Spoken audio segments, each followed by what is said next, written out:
ஆண்டவராக இயேசு கிறிஸ்துவுக்குள் மிகவும் அன்பாக நேசிக்கப்பட்ட அன்புக்குரிய சகோதர சகோதரிகளே, உங்கள் யாவருக்கும் அன்பின் வாழ்த்துக்கள். விசேஷமாக வேதாகம பொக்கிஷ சாலையிலிருந்து இன்றைக்கு நாம் பார்க்கக்கூடிய ஒரு பொக்கிஷத்தின் தலைப்பானது மாற்றப்பட்ட மன்னா அப்படின்ற தலைப்பில் சில உண்மைகளை குறித்து நாம் தியானிக்கப் போகின்றோம். அன்புக்குரிய சகோதர சகோதரிகளே, அடிப்படையாகவே இந்த மன்னா அப்படின்னு சொல்லக்கூடிய இந்த ஒரு தெய்வீக காரியமானது எங்கே முதல்ல அறிமுகப்படுத்தப்பட்டது அப்படின்னு சொல்லி பார்க்கும் பொழுது, இஸ்ரேல் ஜனங்கள் வனாந்திரத்தில் இருக்கும் பொழுது அறிமுகப்படுத்தப்பட்டது. அது அவங்களுக்கு என்னன்னு தெரியல, அது என்னன்னு அவங்களுக்கு தெரியல. அப்போ அது மோசே அவர்கள் சொன்னார், இது கர்த்தர் உங்களுக்கு கொடுத்த அப்பம் அப்படின்னு சொன்னார். பாருங்க, யாத்ராகமத்தில் 16வது அதிகாரத்தில் 15ஆம் வசனத்தில் அது காமிக்கப்பட்டிருக்கும். அப்போ கர்த்தர் கொடுத்த அப்பத்திற்கு இஸ்ரேல் ஜனங்கள் ஒரு பேர் போட்டாங்க, அதுதான் மன்னா அப்படின்றது. பாருங்க, அதிலே யாத்ராகமத்தில் 16ஆம் அதிகாரத்தில் 31ஆம் வசனம் வாசிக்கும்போது பாருங்கள், நான் வாசிக்கிறேன்.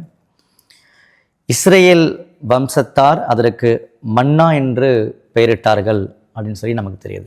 இதுதான் பேசிக். அதுக்கப்புறமா இந்த மன்னா அந்த உடன்படிக்கை பெட்டியில் வச்சாங்க. வெளிப்படுத்தின விசேஷத்தில் பார்த்திங்கன்னா அடையாளமாக மறைவான மன்னான்னு சொல்லி காமிச்சார். இந்த இடங்கள்லாம் இப்போ நம்ம போகல. எந்த இடங்களில் அந்த ஆசிரியப்பு கூடாரத்தில் உடன்படிக்கை பெட்டியில் வச்ச இடத்துக்கு நம்ம போகலை, வெளிப்படுத்தின விசேஷத்துக்கும் போகலை. இந்த பொக்கிஷத்தினுடைய தலை பார்த்திங்கன்னா மாற்றப்பட்ட மன்னா அப்படின்றது. அப்போ ஒரிஜினலாக மன்னா கொடுக்கப்பட்ட இடத்துக்கு நம்ம போயிட்டோம். இது கர்த்தர் கொடுத்த அப்பம், அதுக்கு இஸ்ரேல் வம்சத்தார் மன்னான்னு பேர் போட்டாங்க. இது வரைக்கும் நமக்கு தெளிவாக புரிஞ்சிருச்சு. இது எப்போ மாற்றப்பட்டது அப்படின்னு சொல்லி பார்க்கும்போது பாருங்கள், யோவானில் 6ஆம் அதிகாரத்தில் 49 நம்ம வாசிக்கலாம்.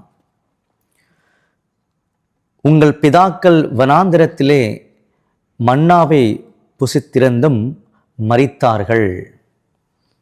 50ஆம் வசனம், இதிலே புசிக்கிறவன் மறியாமல் இருக்கும்படி, பாருங்க, இதிலே புசிக்கிறவன் மறியாமல் இருக்கும்படி வானத்திலிருந்து இறங்கின அப்பம் இதுவே அப்படின்னு பார்த்தீங்கன்னா அங்கே காமிக்கப்படுது. எது அப்படின்னு பார்த்தீங்கன்னா 48 சொல்லுவார், ஜீவாப்பம் நானே அப்படின்னு சொல்லுவார். பின்னாடி அதுக்கான விளக்கங்கள்லாம் அவர் கொடுத்துருப்பார். என்ன சொல்ல வரோம் அப்படின்னு சொல்லி பார்க்கும் பொழுது, முதல்ல வனாந்திரத்தில் மன்னா கொடுக்கப்பட்டது, அது இப்போ மாற்றப்பட்டிருக்கிறது. அப்போ இந்த ஜீவ அப்பம் என்பது நம்முடைய ஆண்டவராகிய இயேசு கிறிஸ்து. இதை புசிக்கிறவங்க மறியாமலும் இருப்பார்கள் அப்படின்னு சொல்லப்பட்டிருக்கு. அப்போ அன்னைக்கு மன்னாவை சாப்பிட்டாங்க, உங்கள் பிதாக்கள்லாம் மரித்தார்கள். அப்போ அந்த மண்ணால் ஜீவனை மறுபடியும் கொடுக்கக்கூடிய வலிமையானது அதில் இல்லை. ஆனால் இன்றைக்கி நம்முடைய ஆண்டவராக இயேசு கிறிஸ்துவே மன்னா, அவரே அப்பம் நமக்கு. அப்போ அவருடைய வாழ்க்கை முறையை ஒருவர் விசுவாசின் அடிப்படையில் அவரையும் அவருடைய வாழ்க்கை முறையும் தெரிந்து கொண்டு அதை புசித்தார்கள் என்றால், ஜீவ அப்பமாகிய அவரை, அவருடைய மாம்சத்தை, அதாவது பின்னாடி வசனம் சொல்லும், அவருடைய மாம்சத்தை அப்படின்னா அவருடைய பரிசுத்தமான ஜீவியம், அந்த வாழ்க்கையை ஒருத்தர் புசித்தால் அப்படின்னு என்ன அர்த்தம்னா, வாழ்ந்தார்கள் என்றால் அவர்கள் மறியாமலும் இருப்பார்கள். அப்படின்னா என்ன அர்த்தம் சொல்லி பார்க்கும் பொழுது, இந்த மாம்சத்துக்குரிய சரீரம் நிச்சயமாகவே மரித்துவிடும், அழிந்துவிடும். ஆனால் அவர்கள் ஒரு புதிய வாழ்க்கையை பெற்றுக்கொள்வார்கள்.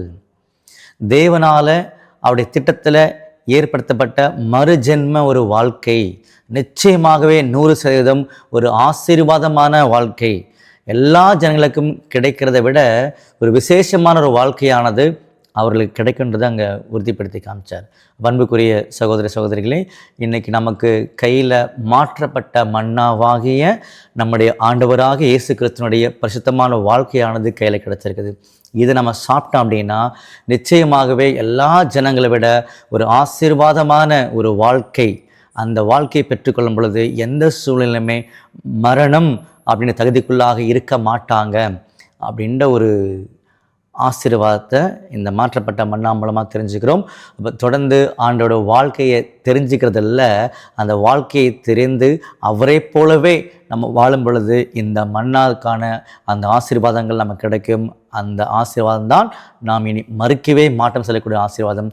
அதை பெற்றுக்கொள்ள தெய்வம் நம்மை கிருபை செய்வாராக. ஆமென்.